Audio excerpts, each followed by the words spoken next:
Halo guys, selamat datang. Jangan lupa like, comment, and subscribe. Assalamualaikum warahmatullahi wabarakatuh. Perkenalkan, saya Imronah NIM 036 dari Fakultas Ilmu Tarbiyah dan Keguruan, Pendidikan Guru Madrasah Ibtidaiyah UIN Wali Songo Semarang. Baiklah, di sini saya akan membuat media pembelajaran mengenai simbiosis. Di sini saya menggunakan papan pintar.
Baiklah, dari papan pintar ini bisa dilihat kan, di sini ada 3 simbiosis. Yang pertama mutualisme, parasitisme, dan komensalisme.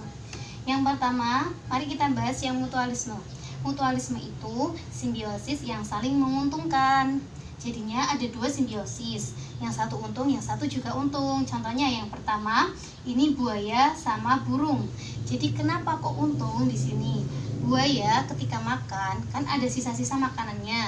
Nah, ketika buaya buka mulutnya, nanti burung ini akan masuk dan mengambil sisa makanan yang ada di mulut buaya. Jadi burung ini untung karena kenyang, udah makan dari sisa makanan yang ada di mulut buaya, dan buaya juga untung, jadinya bersih mulutnya. Yang kedua yaitu ada bunga dan kupu-kupu. Di sini juga saling menguntungkan. Yang pertama, kupu-kupu ketika hinggap di bunga, dia akan mendapatkan madu, dan bunga ini akan mendapatkan keuntungan juga untuk membantu penyerbukan pada bunga itu sendiri. Yang ketiga yaitu ini ada gambar zebra dan burung oxpecker. Jadi zebra ini dengan burung itu saling menguntungkan. Karena apa? Di sini burung memakan kutu yang ada di badannya zebra. Jadi zebra itu kan untung, soalnya kutunya dimakan oleh burung, dan burung juga untung karena kenyang makan kutu dari zebra tersebut. Yang keempat yaitu di sini ada alat pencernaan manusia. Bahwa alat pencernaan manusia di dalamnya itu ada bakteri E. coli. Di sini dia membantu pembusukan makanan yang dimakan manusia supaya manusia buang air besarnya itu lancar. Yang kedua yaitu simbiosis parasitisme. Simbiosis parasitisme ini yaitu simbiosis yang satunya untung dan satunya lagi tidak untung. Di sini contohnya alang-alang dan tanaman produksinya. Jadi di sini itu alang-alang itu sebagai rumput atau penghalang dari tanaman aslinya. Jadi ketika ada alang-alang ini, nanti tanaman yang aslinya itu tidak bisa tumbuh dengan bebas. Yang kedua yaitu ada lalat buah dengan buah. Jadi ketika kita menaruh buah sembarangan, kemudian ada lalat yang hinggap di situ, nanti makanan ini akan dimakan oleh lalat, kemudian makanan tersebut tidak boleh dimakan oleh kita karena sudah dimakan oleh lalat. Yang ketiga, di sini ada pohon dan benalu. Di sini ketika ada pohon, kemudian ada benalu, nanti pertumbuhan dari pohon tersebut akan tertunda atau tidak baik. Yang keempat, di sini ada gambar nyamuk sedang menggigit tubuh manusia. di sini termasuk simbiosis parasitisme. Karena apa?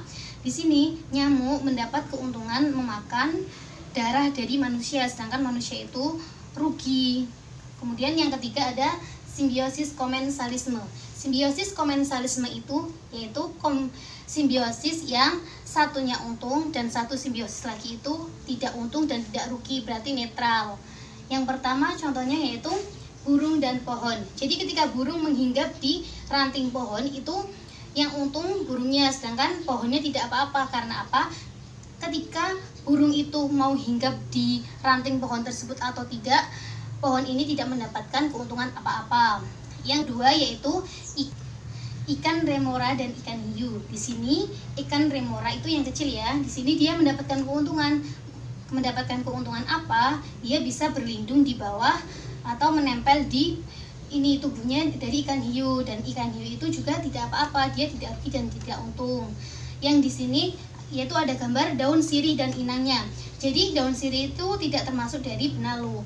Karena apa? Di sini ketika daun sirih ditanam pada satu tumbuhan, inangnya itu juga tidak apa-apa, tidak untung dan tidak rugi. Kemudian yang keempat di sini yaitu katak dan pepohonan. Nah, di sini contohnya menunjukkan bahwa katak sedang hinggap di tumbuhan enceng godok. Karena apa? Ketika sungai meluap, maka si katak ini akan mencari perlindungan dengan apa? Hinggap di tanaman enceng godok.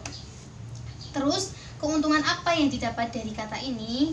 Ketika katak hinggap di tumbuhan enceng godok ini, maka dia akan terhindar dari tenggelamnya di sungai. Kemudian enceng godok ini apa keuntungannya? Dia tidak untung dan tidak rugi, karena ketika katak ini hinggap ataupun tidak, dia masih tetap bisa hidup. Baiklah, itu pemaparan dari saya. Semoga bermanfaat. Kurang lebihnya mohon maaf. Wassalamualaikum warahmatullahi wabarakatuh.